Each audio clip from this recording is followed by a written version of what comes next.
उत्तर प्रदेश में कभी समाजवादी पार्टी के दिग्गज नेता रहे आजम खान 23 महीने बाद जमानत पर जेल से बाहर आ गए हैं। पहले ये खबरें चली कि वो बसपा के संपर्क में भी हैं, लेकिन उन्होंने अपने चिर परिचित अंदाज में ये कह करके खारिज कर दिया कि मैं बेवकूफ हूं पर इतना नहीं। कभी मुस्लिम वोटर्स पर अच्छी पकड़ रखने वाले आजम खान अब राजनीतिक रूप से कितने उपयोगी बचे हैं, उनकी खुद की इच्छाएं अब क्या हैं बेटे को स्थापित करने के सिवा, इस पर बात करेंगे। मेहमान हैं Pankaj Jha, political editor Lallantop, Rahul Shrivastava, news director Gist, और लालमणि वर्मा जी, पत्रकार हैं आप इंडियन एक्सप्रेस में। पंकज जी, आपने बहुत पहले ये खबर दी थी कि आजम खान जेल से बाहर आने के बाद बहुजन समाज पार्टी में जा सकते हैं। उस पर कुछ रिएक्शन भी आए हैं, आप तक वो वीडियो क्लिप पहुंचा होगा जिसमें अखिलेश यादव से इस बारे में सवाल पूछा गया, उन्होंने एक तरह से खारिज ही किया। अब आप बताना चाहेंगे, अब तो जेल से बाहर आने के बाद उनकी जो प्रतिक्रिया रही वो भी सामने आई है। उन्होंने नहीं जाऊंगा करके तो स्पष्टता से नहीं कहा कि मैं बसपा में नहीं जाऊंगा, उन्होंने कहा कि सोचूंगा, पहले इलाज कराऊंगा, और एक जो हमेशा उनके बयानों में जो एक थोड़ा सा वेग या सीधे डायरेक्ट बात को ना कहना वो दिखा। अभी आप ये बता सकते हैं कि ये खबर आपको कहाँ से मिली थी और इस खबर की क्रेडिबिलिटी को लेकर, क्योंकि अगर आप राजनीतिक गुणागणित करेंगे तो ये बात बड़ी नाकाबिले यकीन सी लगती है। वही चुनाव आ जाएंगे अभी उत्तर प्रदेश में, और बहुजन समाज पार्टी जिसका वोट परसेंटेज गिरता ही गया है, उसमें कोई सिंकिंग शिप में कोई क्यों जाना चाहेगा समाजवादी पार्टी छोड़ करके, जो सीधे भाजपा से टक्कर लेगी अगले चुनाव में। देखिए, ऐसा है, आजम खान साहब जो हैं, जैसे बॉलीवुड में किंग खान शाहरुख खान कहा जाता है ना, समाजवादी पार्टी की सियासत में वो इसी तरीके से देखे जाते हैं।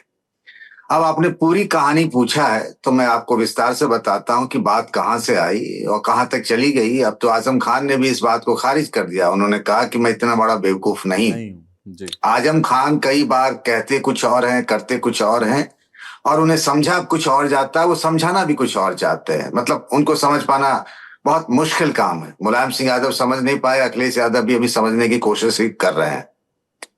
मामला यूं था कि बीएसपी के एक सांसद हैं पश्चिमी यूपी से, मतलब सांसद थे वो, इनफैक्ट कुछ दिनों पहले पार्टी में उनकी वापसी हुई है, वो बीएसपी से निकाल दिए गए थे, और उनके आजम खान से बहुत अच्छे रिश्ते रहे हैं। उन्होंने मुझे ये जानकारी दी कि भाई ऐसी मुलाकात हुई है, और हो सकता है कि मुलाकात के बाद, हमने कहा कि जा सकते हैं। ये भी एक सच है कि आजम खान समाजवादी पार्टी के संस्थापक सदस्य हैं और कभी भी समाजवादी पार्टी के अलावा किसी पार्टी का मुंह नहीं देखा उन्होंने, इसमें कोई दो राय नहीं। जब निकाले भी गए तो खुद नहीं गए थे, उन्हें मुलायम सिंह यादव ने निकाला था, चूंकि वो कल्याण सिंह जी का विरोध कर रहे थे।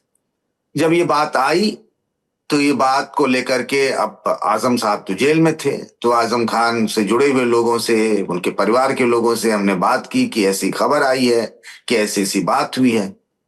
तो वो अश्वत्थामा हतो नरो व कुंजरो, जो महाभारत वाला प्रसंग है ना, उस तरीके से कहा गया, मतलब ना उसकी पुष्टि की गई ना उसे खारिज किया गया।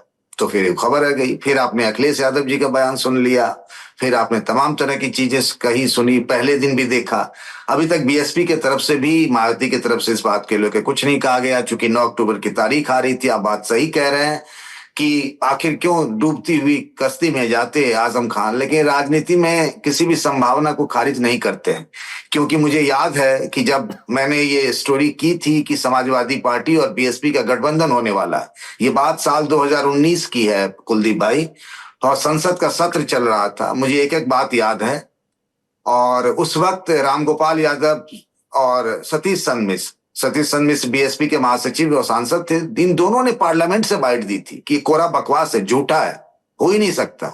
और उसके ठीक 27वें दिन होटल ताज लखनऊ में है, मायावती और अखिलेश यादव की ज्वाइंट प्रेस कॉन्फ्रेंस हुई थी। तो राजनीति में कुछ भी नामुमकिन नहीं है।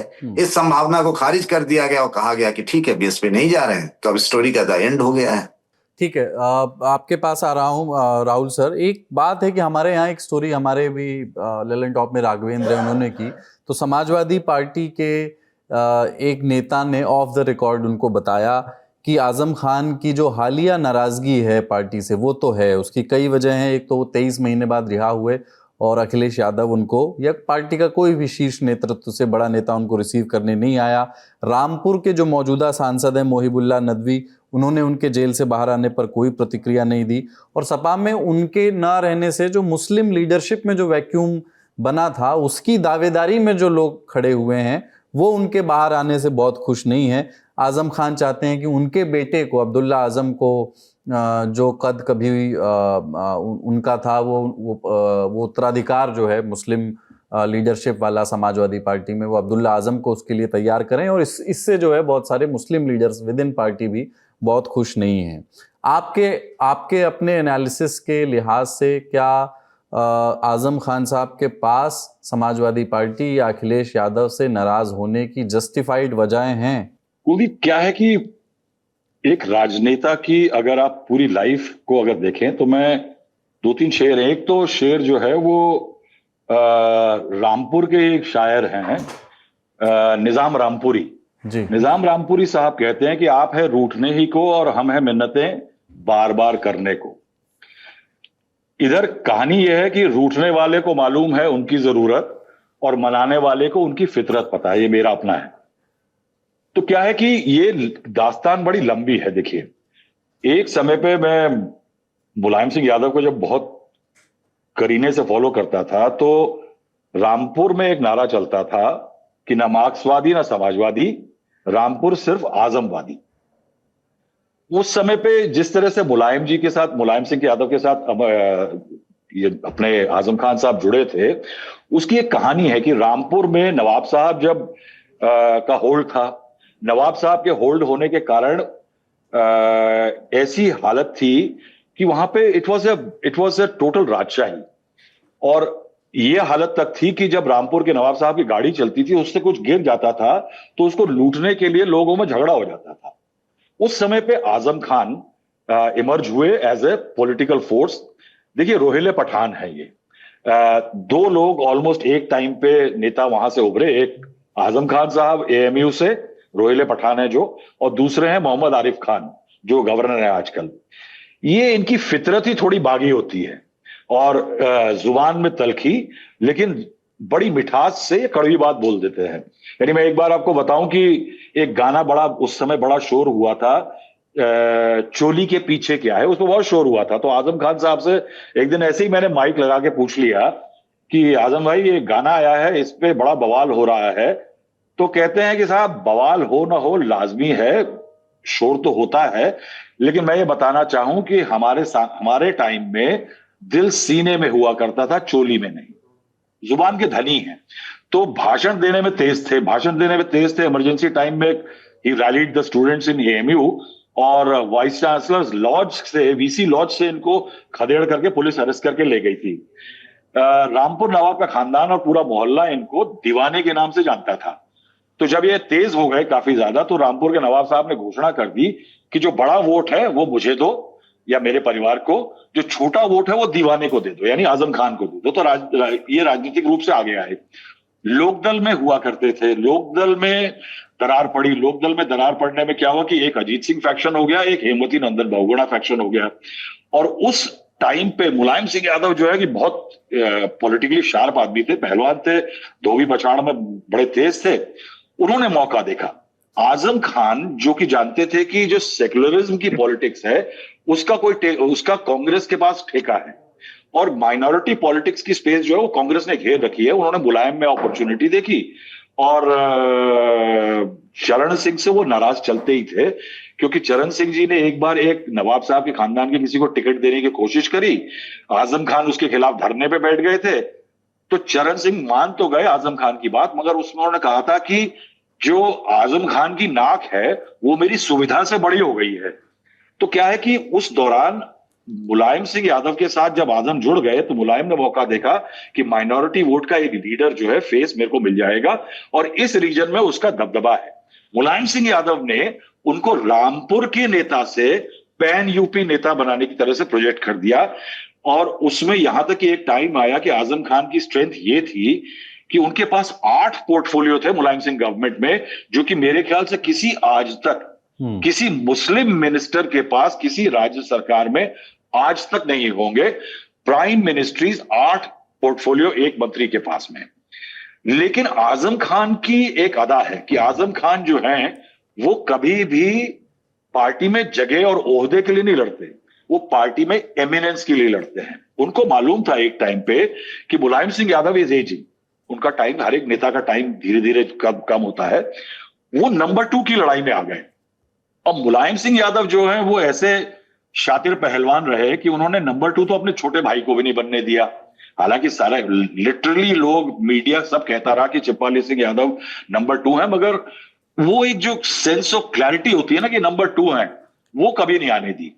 और इवेंचुअली आपको अगर याद हो तो जिस समय अखिलेश यादव को नेता चुना गया मुख्यमंत्री के लिए, उस टाइम पे शिवपाल सिंह यादव जी से वॉज ए कंटेंडर, लेकिन मुलायम सिंह यादव ने आजम खान को यूज किया लेजिस्लेचर पार्टी मीटिंग में यूज करने के लिए, अखिलेश यादव का नाम प्रपोज करने के लिए। तो क्या है कि बार्गेनिंग और नेगोशिएशन जो है अपनी जगह के लिए, वो आजम खान की पॉलिटिक्स का लगातार हिस्सा रहे हैं। अखिलेश यादव ने उनको स्पेस दी है। देखिए ये बात आई डोंट नो वेदर मालूम है कि नहीं, कि कपिल सिब्बल साहब को जो राज्यसभा की सीट दी गई थी as an independent, Samajwadi party ने जो बैक किया था, उसका बड़ा कारण यह भी था कि Azam Khan was defending, Kapil Sibal was defending Azam Khan ji. और एक कारण उसका यह भी था। तो अब अखिलेश यादव का प्रॉब्लम यह है कि 2013 में जो मुजफ्फरनगर के रायट्स हुए थे, उसके अंदर पोलराइजिंग फैक्टर्स थे और पोलराइजिंग फिगर्स थे। पोलराइजिंग फैक्टर्स को अगर हम छोड़ दें तो पोलराइजिंग फिगर्स में जो था उसमें आजम खान का नाम सबसे ऊपर था। यहां तक कहा जाता है कि जब एक ग्रुप ऑफ जाट्स जिनके ऊपर हमला हुआ था, उनको पुलिस ने अरेस्ट किया था, जिन लोगों ने हमला किया था उनको छुड़वाने में आजम खान का फोन कॉल था, and that became a bone of contention vis-a-vis the Jat voters in western Uttar Pradesh. उसके बाद से अगर आप देखिए तो अखिलेश यादव ने माइनॉरिटी पॉलिटिक्स की है, लेकिन आप देखिए कि एक slow attempt to become more inclusive भी हुआ है अखिलेश यादव की तरफ से। ब्राह्मण्स को, अपर कास्ट को वोट्स दिया जाना, माइनॉरिटी के नेताओं को स्पेस देना, मगर वो एक जो एक एमिनेंस होती है वो ना दिए जाने का। इस पोजीशन पे मैं कहूंगा कि आज की तारीख में अगर आप देखेंगे तो एक टसल है। आजम खान अपने पत्ते नहीं बिछा रहे हैं और जिसके कारण अटकलें हैं। उनको चंद्रशेखर आजाद मिले हैं, उनको कहा जाता है कि उनकी पत्नी बीएसपी के टॉप नेताओं से दिल्ली में उन्होंने मुलाकात की थी। बहरहाल Azam Khan is keeping his cards very close to his chest. उनके कंपल्जन्स क्या है? देखिए, आजम खान की पॉलिटिक्स लगभग खत्म हो चुकी है, काफी लंबे समय तक पॉलिटिक्स से बाहर रहे हैं। उनकी एज भी हो गई है, फाउंडिंग मेंबर थे, माइनॉरिटी वोट लेकर के मुलायम सिंह यादव के साथ आए थे, लेकिन अभी उनका एक फोकस है उनका बेटा जो है वो लास्ट टाइम समाजवादी पार्टी से टिकट पे लड़ा था। ये बात कही गई, आपने भी कही कि देखिए Samajwadi party is closer to power. Akhilesh Yadav मुख्य चैलेंजर ही नहीं है in terms of seats, in terms of Lok Sabha. उनका जो पॉलिटिकल फुटप्रिंट है उत्तर प्रदेश में वो बड़ा है।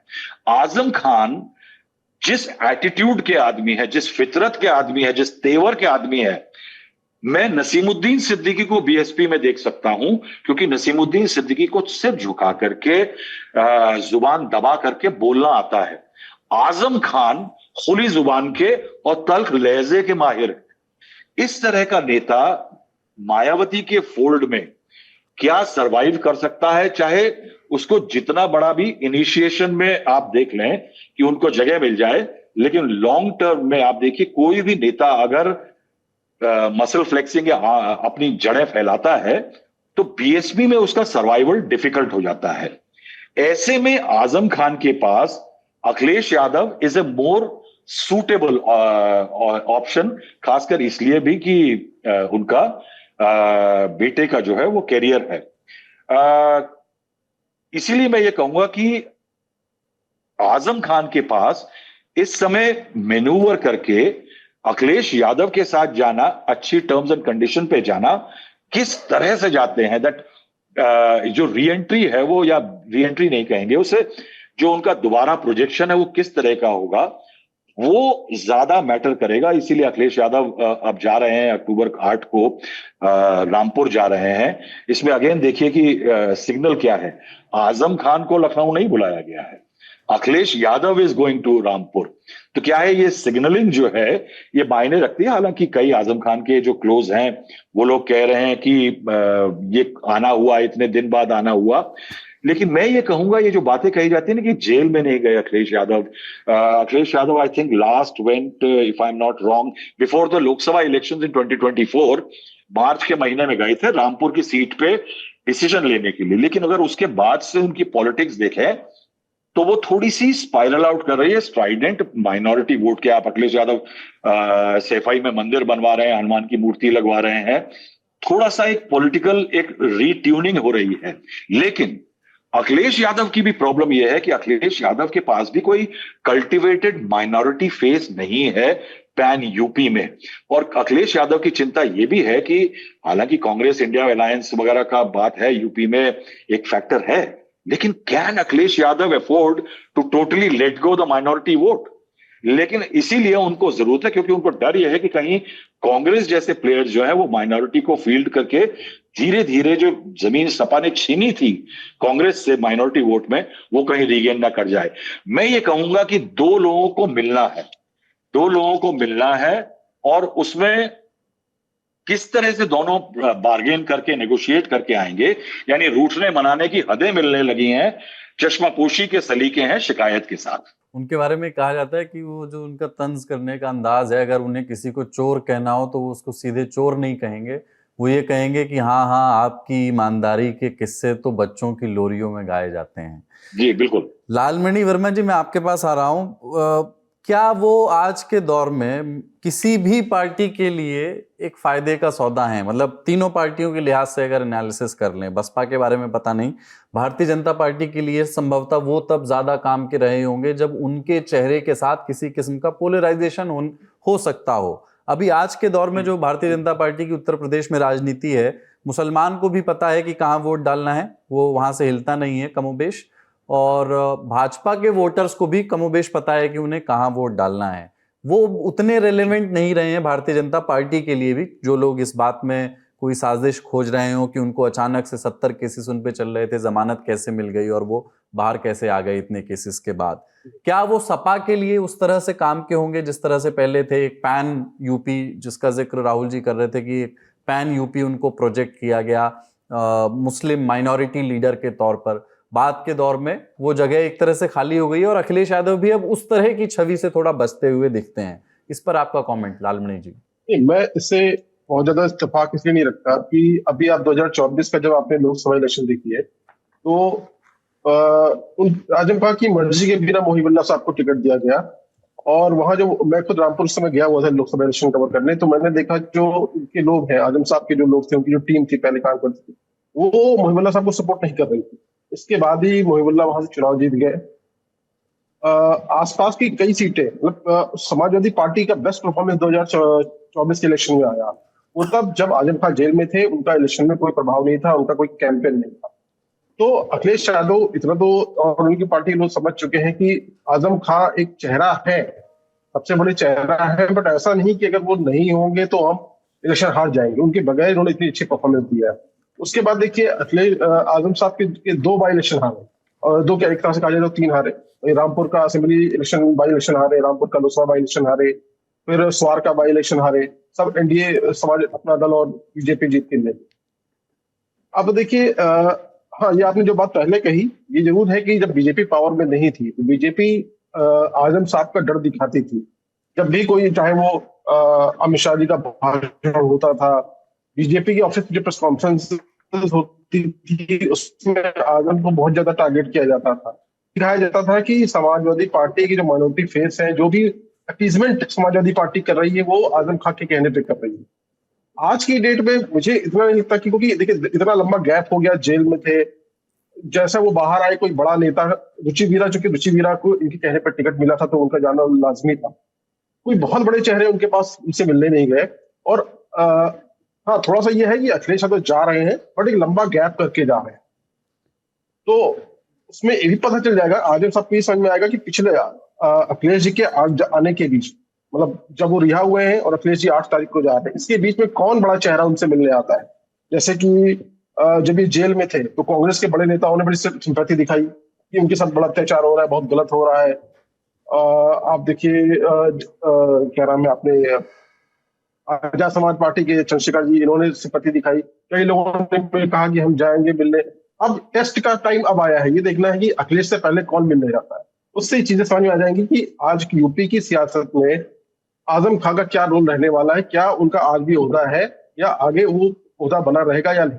पंकज जी, एक बार जैसे क्या होता है कि मतलब वो लंबे समय से राजनीति से गायब से ही रहे, जेल में रहे, 23 महीने का समय बहुत होता है। उसके पहले भी समाजवादी पार्टी के लिए बहुत अच्छी परिस्थितियां नहीं थी, भारतीय जनता पार्टी का उभार हो गया था। लेकिन इस नज़रिए से अगर स्मृति लोप हो गया हो किसी को, तो आजम खान का उत्तर प्रदेश में कद क्या हुआ करता था, कुछ अगर एनेक्डोटल कुछ किस्से के अंदाज में आपको याद हो, कोई उदाहरण कि आप आजम खान के कद को इस तरह से समझिए उत्तर प्रदेश की राजनीति में जो पहले हुआ करता था, तो बताइएगा। बहुत सारे किस्से कहानियां हैं कुलदीप भाई, मतलब हरि अनंत हरि कथा अनंता जैसी। जैसे एक शेर का जिक्र कर रहे थे राहुल सर ना, कि रूठने और मनाने वाली जो बात करे थे, तो अखिलेश यादव को पता है कैसे मनाया जाता है, आजम खान साहब को पता है कैसे रूठा जाता है। मुझे एक कहानी याद है, मतलब जो सामने में देखा हुआ था उन दिनों किस अपने विभाग के कुछ चीजों को लेकर, जब ये बात 2012 में अखिलेश यादव जब मुख्यमंत्री बन गए थे, उन दिनों की बात है। और हालांकि आजम खान के पास 8 विभाग थे, नसीमुद्दीन सिद्दीकी जब मायावती की सरकार में थे उनके पास 22 विभाग थे। आजम खान साहब कुछ अपने विभागों को लेकर के, कुछ कामकाज को लेकर बड़े परेशान थे, मतलब खुश नहीं थे, और कैबिनेट की बैठकों में जाने से उन्होंने मना कर दिया था। 2-3 कैबिनेट की बैठकें हो चुकी थी और वो जाते ही नहीं थे। तो फिर जिस तरीके से अभी चल रहा है कि भाई आजम साहब बहुत नाराज हैं, क्या किया जाए ना किया जाए, तो उनका घर था, और उनके घर और अखिलेश यादव का जो घर है 5 कालिदास मार्ग, मुख्यमंत्री का घर, दोनों के बीच में मुश्किल से 300 मीटर की दूरी रही होगी। और अखिलेश यादव गए उनके पास आजम खान से मिलने, और अखिलेश यादव मुख्यमंत्री थे, आजम खान अपने घर के अंदर थे, करीब आधे घंटे तक बाहर नहीं निकले। अखिलेश यादव ने एक कुर्सी ली, बाहर लॉन में ही, बड़ा सा लॉन था उनके घर में आजम साहब के, उसी लॉन में बैठ गए। पूरा सिक्योरिटी का तामझाम, हम लोग मीडिया वाले गेट के बाहर थे, लेकिन बाहर से ही जो हल्का सा वो गेट के 2 जो दरवाजे होते उसके बीच से सब दिख रहा था कि कैसे अखिलेश यादव बाहर लॉन में बैठे हैं कुर्सी पर। आजम साहब ने करीब आधे घंटे बाद मतलब मिलने के लिए आए अखिलेश यादव से, जबकि अखिलेश यादव सीएम थे। ऐसी बहुत सारी कहानियां हैं आजम साहब, मुलायम सिंह यादव और अखिलेश यादव की। बस एक चीज कहना चाहूंगा कि वक्त बदल रहा है, और समाजवादी पार्टी की राजनीति के तौर तरीके भी बदल रहे हैं। लोकसभा चुनाव के बाद उसमें जो कामयाबी मिली है, अखिलेश यादव ने अपने मन में एक प्लान बना लिया है कि मुझे विधानसभा चुनाव कैसे लड़ना है। अब वो सांप्रदायिक ध्रुवीकरण आजम खान साहब के बाहर निकलने से होता है, इस बात का उनको एहसास है। जैसा राहुल जी कह रहे थे, जो 2015 के बिहार विधानसभा चुनाव में जिस तरीके से चीजें हुई थी कि किसी मुस्लिम नेता को मंच पे नहीं रखा जाता था, जो न्यूज चैनलों पे डिबेट होते हैं उसमें जेडीयू और आरजेडी की तरफ से किसी भी मुस्लिम नेता को नहीं भेजा जाता था, क्योंकि मुसलमानों के असली नेता समाजवादी पार्टी में आज की तारीख में अखिलेश यादव हैं। ये उन्होंने एस्टैब्लिश कर लिया है, और मुझे लगता है वो जाएंगे, मिलेंगे जरूर, लेकिन करेंगे वही जो उनके प्लान में है। राहुल जी, आपको तो वो किस्सा याद ही होगा, तो हाल का 2014 का ही है, जब उनकी भैंसें गायब हुई, तबेले से चोरी हुई थी, और उत्तर प्रदेश पुलिस का महकमा उसको ढूंढने में लग गया, बड़ी चर्चा हुई थी उसकी। हाँ, देखिए वो यानी that became an election campaign issue. यानी एक मिनिस्टर का इतना दबदबा, मैं कहूंगा कि टर्निंग पॉइंट जो है वो मुजफ्फरनगर राइट्स था। क्या है कि कोई भी एक मिनिस्टर चीफ मिनिस्टर की लाइन से अलग उठा करके एसपी को फोन करके ऐसा कुछ करे जिससे उस चीफ मिनिस्टर की पॉलिटिकल लाइन खराब हो जाए, आई थिंक वो एक टर्निंग पॉइंट था। अखिलेश यादव ये रियलाइज कर चुके हैं कि जैसे कांग्रेस रियलाइज कर चुकी है कि टोटली प्रो माइनॉरिटी जो इमेज है वो उसके लिए डेट्रीमेंटल है, नेगेटिव है, और उसी तरह से राहुल गांधी जैसे रियलाइज कर चुके हैं। यानी गुजरात के एक इलेक्शन में आपको याद होगा कि 32 मठ मंदिर गए थे और नर्मदा आरती से उन्होंने अपने कैंपेन की शुरुआत की थी। अखिलेश यादव भी ये चीज रियलाइज कर चुके हैं कि वो जो नेट है मुलायम सिंह यादव की इमेज से आगे बढ़ने के लिए, क्योंकि मुलायम सिंह यादव का कद जो है वो अपने आप में अलग था, उस टाइम की पॉलिटिक्स अलग थी, जो बीएसपी की पोजीशन थी वो अलग थी, बीजेपी अलग थी, बीजेपी लीडरशिप ढूंढती थी, इशू नहीं थे उसके पास। पूरा जो टर्फ है वो बदल चुका है, पॉलिटिकल टर्फ जो है उत्तर प्रदेश का। ऐसे में अखिलेश के पास एक ऐसे नेता का जो कि मुस्लिम स्ट्राइडेंट्स लेकर के आता है, माइनॉरिटी स्ट्राइडेंट्स लेके आता है, उसको अपने साथ उस मोल्ड में, उसी ढर्रे में फिट करना बहुत मुश्किल होगा। यानी इस असर्शन की लड़ाई में मैं आपको वापस ले चलता हूं कि अगर आप देखें तो वो वाकयात जब कल्याण सिंह के घर पे अमर सिंह लेकर के गए थे मुलायम सिंह यादव को, मैं उस घर में उस दिन मौजूद था, वहां पे वो कस्तूरबा गांधी मार्ग के पास में उनका घर था कल्याण सिंह जी का, और उस दिन जो है वो एक इंडिकेशन मिला था कि अमर सिंह प्रो माइनॉरिटी उस इमेज को डाइल्यूट करके लोध वोट और बाकी फैक्टर्स के लिए पार्टी को एक्सपैंड करना चाह रहे हैं। अमर सिंह बहुत नाराज हुए थे। फिर जयप्रदा जी का वहां से फील्ड किया जाना रामपुर से उनको नागवारा गुजरा। अमर सिंह अपनी पोजीशन नंबर 2 बना रहे थे, आजम खान अपने आप को समझते थे, तो उस लेवल पे भी कॉन्फ्लिक्ट था। बहरहाल 6 साल के लिए निकाले गए थे, लेकिन फिर 2010 में उनकी एंट्री हुई थी। तो उस समय भी बड़ी हील हुज्जत के बाद जब वो वापस आए थे तो अमर सिंह ये आजम खान ने तब भी 2 शेर कहे थे कि कभी खुशी से खुशी की तरफ नहीं देखा, तुम्हारे बाद किसी को नहीं देखा, ये सोचकर तेरा इंतजार लाजिम है, तमाम उम्र घड़ी की तरफ नहीं देखा। तो क्या है कि एक मजबूरी भी है दोनों के अंदर। दोनों की मजबूरी जो थी वो पुरानी भी थी, मुलायम सिंह और आजम खान की भी थी कि एक दूसरे के साथ रहना जरूरी था। आज भी दोनों के बीच में एक कंपल्जन है कि दोनों को साथ रहना जरूरी है, मगर what has change is the political turf has change.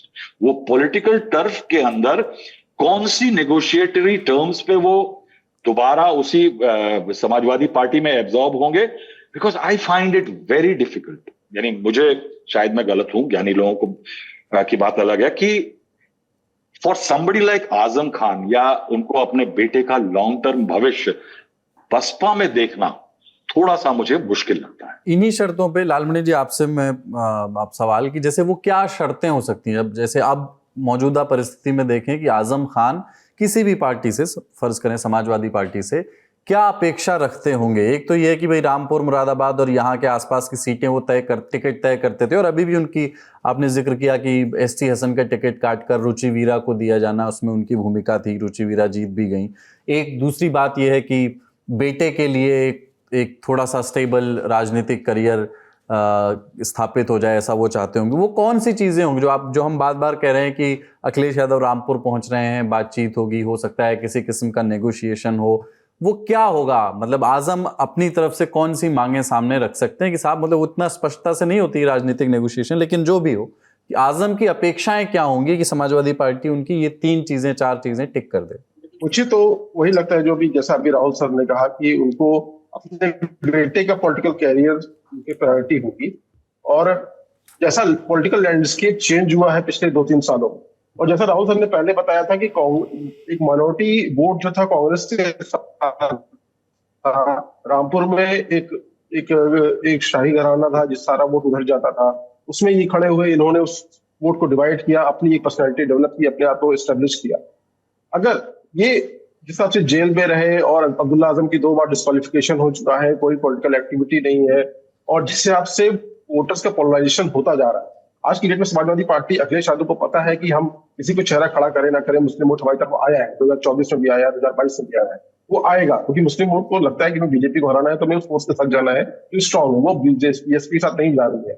तो इस समय उनको लगता है कि अगर उन्हें रामपुर में अपना होल्ड बना के रखना है तो उन्हें अगले इलेक्शन में सपा के साथ ही रहना होगा, और अपने बेटे को ये जरूर ये शर्त रहे कि जब भी अगर सरकार आती है तो उनके बेटे को एक मंत्री पद मिले, ताकि एक कैबिनेट मंत्री पद मिले, ताकि उनका रामपुर में उनका जो एक से होता है वो कायम रहे, वहां के प्रशासन पे कायम रहे, वहां के लोगों में कायम रहे। तो वो मंत्री बनेंगे तभी वहां के लोगों के लिए कुछ कर पाएंगे तो उनका लोगों में फॉलोइंग बनी रहेगी। तो मैं उसी से इत्तेफाक करता हूँ। ठीक है राहुल जी।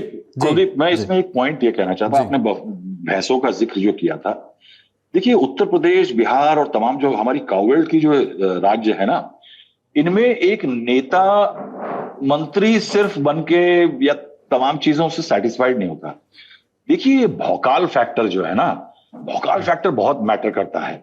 कि भौकाल क्या था साहब, कि 2014 में फरवरी के महीने में आजम खान साहब के फार्म हाउस से 7 भैंसें गायब होती हैं। उस समय पे if I am not wrong, जो सुपरिंटेंडेंट ऑफ पुलिस थी वो मिस गोस्वामी थी, साधना गोस्वामी जो थी वो सुप्रिंटेंडेंट पुलिस थी। उन्होंने पूरे इलाके के सीसीटीवी खंगाले, स्निफर डॉग लगाए गए, स्लॉटर हाउसेस के जो सीसीटीवी जो पर्सनल लगे हुए थे उनको खंगाला गया। उसके बाद वो 7 भैंसें रिकवर हुई और 3 पुलिस वाले सस्पेंड हुए। अब इसका बीजेपी ने ब्रेकफास्ट लंच डिनर बना दिया अपने पॉलिटिकल कैंपेन का। लेकिन मासेस में क्या सिग्नल गया? मासेस में सिग्नल ये गया कि आजम खान का दबदबा ये है कि उनकी भैंसिया को ढूंढने के लिए पूरा पुलिस महकमा लग गया। ये जो मैटर करता है, will Azam Khan be satisfied with the fact कि मेरा बेटा बन जाए या मेरे को इज्जत मिल जाए? वो रामपुर में अपनी जो जागीर है वो वापस चाहते हैं। वो अपना हनक जो है उस वोट बैंक में वापस चाहते हैं। वो उस हनक, ये लड़ाई हनक की है और उस हनक में वो चाहते हैं कि जब मैं वो हस्तांतरण करूं तो ये हनक जो है मेरे बेटे के पास चली जाए। अखिलेश यादव, पंकज ने कहा, सही कहा, Akhilesh Yadav as a campaign ready. मान लीजिए इस कैंपेन रेडी में अखिलेश यादव आते हैं तो आजम खान के खिलाफ केसेस नहीं लगेंगे। एक टाइम पे ये होता है समाजवादी पार्टी में या किसी भी सरकार में, उत्तर प्रदेश में होता है कि जिस सत्ताधारी पार्टी के नेताओं के खिलाफ केसेस नहीं होते हैं। तो क्या है, ये जो फैक्टर्स हैं इसके कारण क्या है कि one needs to be close to power, और प्रॉक्सिमिटी टू पावर जो है वो पॉलिटिकल अलायंसेस तय कर देती है। और इसीलिए मैं कहूंगा कि रूठने वाले और मनाने वाले का जो पॉइंट ऑफ कोलिशन है ना, वो शायद ये चीजें तय करेंगी।